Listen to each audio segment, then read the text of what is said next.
Oi, eu sou o Cadu, esse aqui é o Fetiche Literário e esse é o vídeo de leituras de abril de 2025, em que a gente vai de leituras desde biografia até clássicos, desde fantasia até romance LGBT, então fica comigo nesse vídeo que a gente vai ver bastante coisa.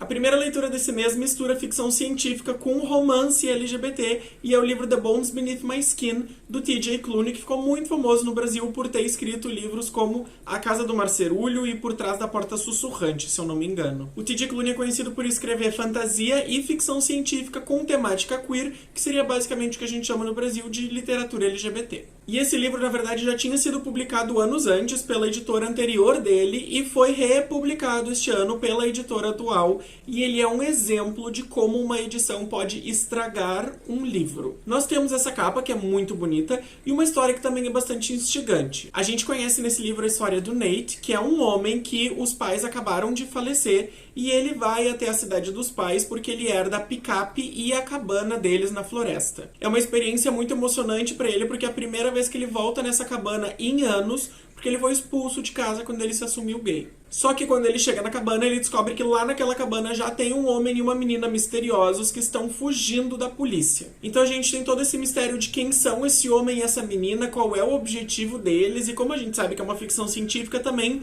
o que tem de sobrenatural e ficção científica aí. Mas a edição estragou o livro. Apesar da capa bonita, todos os inícios de capítulo iniciam com um desenho de um disco voador. Ou seja, a gente já imagina quem são essas pessoas que estão na cabine e acaba a grande parte da surpresa do livro. Ainda assim, o livro tem um romance LGBT bacaninha, vale a pena a leitura, mas é bem morno. O T.J. Klune tem livros melhores, mas um ponto muito positivo de The Bones Beneath My Skin é que é um livro LGBT em que a gente tem a rejeição da família e que o personagem principal não misteriosamente, magicamente ou de repente perdoa a família. Porque assim como algumas vivências de pessoas gays, lésbicas, trans, travestis e transexuais é de perdoar a família, voltar a viver com a família, a experiência de outras pessoas é de não perdoar. E tá tudo bem, a gente também precisa validar que existem essas possibilidades e a pessoa não precisa se sentir culpada por não estar tentando voltar a falar com uma família que foi violenta com ela em algum momento.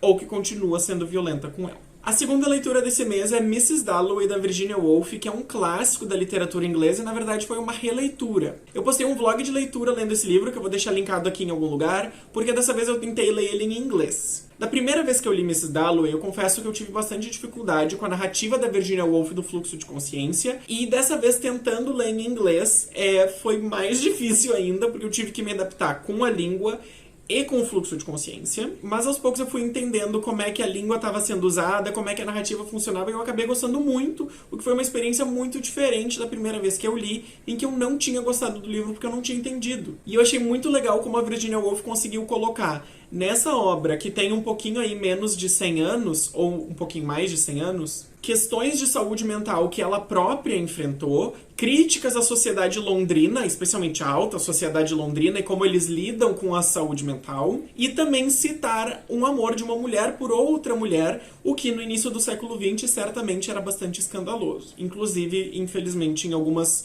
regiões, grupos populacionais ainda é. E aí, colocando os dois pés na fantasia, a minha próxima leitura desse mês foi O Aprendiz de Assassino, da Robin Hobb, que está sendo republicado pela editora Suma das Letras e tá com essa capa lindíssima aqui. Ele é o primeiro livro de uma saga de 3 livros, que é a trilogia do assassino, e inclusive eu já comecei a ler o segundo e tô gostando bastante. Esse livro conta a história de um menino que é o bastardo do próximo rei dos 6 ducados e que ele precisa viver nessa condição de ele é filho do próximo rei, né, do príncipe que se tornará rei, mas ele também é um bastardo, então tem pessoas na corte que querem que ele esteja ali, tem pessoas que não querem que ele esteja ali, e ele tem que ficar constantemente andando nessa navalha, enquanto o reino dos 6 ducados está sendo invadido pelos forjados, que são pessoas de fora, que inclusive raptam pessoas dos 6 ducados e transformam elas em pessoas más que de novo atacam o reino. É um livro muito interessante porque eu estava assistindo as palestras do Brandon Sanderson sobre escrita criativa que são disponíveis no YouTube, e ele cita muito a Saga do Assassino e a Roda do Tempo como livros de literatura fantástica clássicos ali da década de 90 que lançaram as bases para o que hoje a gente experiencia como literatura fantástica. Então a fórmula que a Robin Hobb usa nesse livro já apareceu em vários outros livros depois, e aí pra gente já não parece mais novidade. As tramas, os plot twists e a forma como ela cria a trama não parecem ser novidades pra gente. Mas ela foi a que deu a base pra isso acontecer. E muita gente que seguiu a fórmula do Aprendiz do Assassino depois, ou a temática que ela trouxe, não fez tão bem como a Robin Hood. Então, assim, é muito, muito, muito recomendável que vá pra base dela do que de algumas apropriações que fizeram da ideia que ela teve. Uma coisa muito legal desse livro é que ela sabe construir muito bem os personagens bem humanos, personagens com bastante dualidade, personagens profundos. Então a gente acaba se apegando com muitos personagens e como é, né, uma fantasia, uma ou outra pessoa acabam morrendo e a gente acaba sentindo aquilo, o que só torna o livro mais emocionante e a gente quer ler cada vez mais. A minha próxima leitura foi uma autobiografia e foi a primeira autobiografia que eu gostei de ler na minha história, que foi a autobiografia da Barbra Streisand. A Barbra Streisand, para quem não conhece, é uma cantora, uma atriz e uma diretora norte-americana bem famosa, especialmente no meio ali da Broadway, no meio das bichas dos Estados Unidos e tudo mais. Amo. Ela tem filmes maravilhosos como Funny Girl, ela tem músicas muito boas e ela dirigiu muitos filmes. Inclusive, ela foi a primeira mulher cineasta a ganhar alguns prêmios grandes da indústria cinematográfica. E aí ela tem essa autobiografia de quase 1000 páginas em que ela reflete sobre a carreira dela, as escolhas artísticas e como o machismo que ela enfrentou lá no início da carreira, na verdade, perseguiu ela a carreira inteira e ainda impede mulheres de chegarem em algumas posições,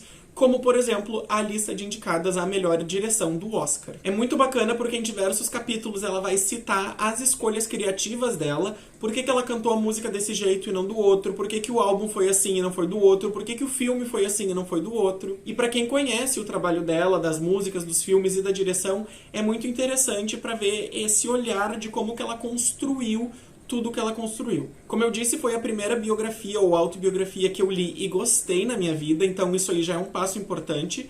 Talvez eu tenha gostado porque simplesmente eu gosto dela e foi muito legal ver as escolhas que ela fez ao longo da carreira. Mas também a biografia tem bastante fofoca e quem não gosta de uma fofoca, não é mesmo? Então, por exemplo, eu descobri que ela, quando era mais jovem, teve um caso com o primeiro-ministro do Canadá, o Pierre Trudeau, que é o pai do Justin Trudeau, que é o ex-primeiro-ministro do Canadá que saiu do cargo no ano passado. Ou no início desse ano. E pra concluir, tem 2 livros do Universo do Mágico de Oz, porque eu tô lendo 2 livros do L.F. Baum por mês aqui no canal pra trazer um vídeo falando sobre o Universo do Mágico de Oz, o que tá no filme do Mágico de Oz, o que tá no filme no musical de Wicked e assim por diante. Você pode ver a playlist nos cards aqui em cima, e esse mês eu li 2 livros, A Cidade das Esmeraldas, publicado em 1910, e A Menina de Retalhos de Oz, publicado em 1913. A Cidade das Esmeraldas de Oz é um livro mais bacana, porque a gente tem uma tentativa de invasão ao país de Oz, e a gente tem que ver como a Dorothy e os seus amigos vão resistir a essa invasão. Já A Menina de Retalhos de Oz é mais chatinho, porque fica bem claro que no final do 5º livro o L.F. Baum não queria mais escrever livros do Mágico de Oz, mas os outros projetos dele não deram certo, ele precisava ganhar dinheiro de alguma forma,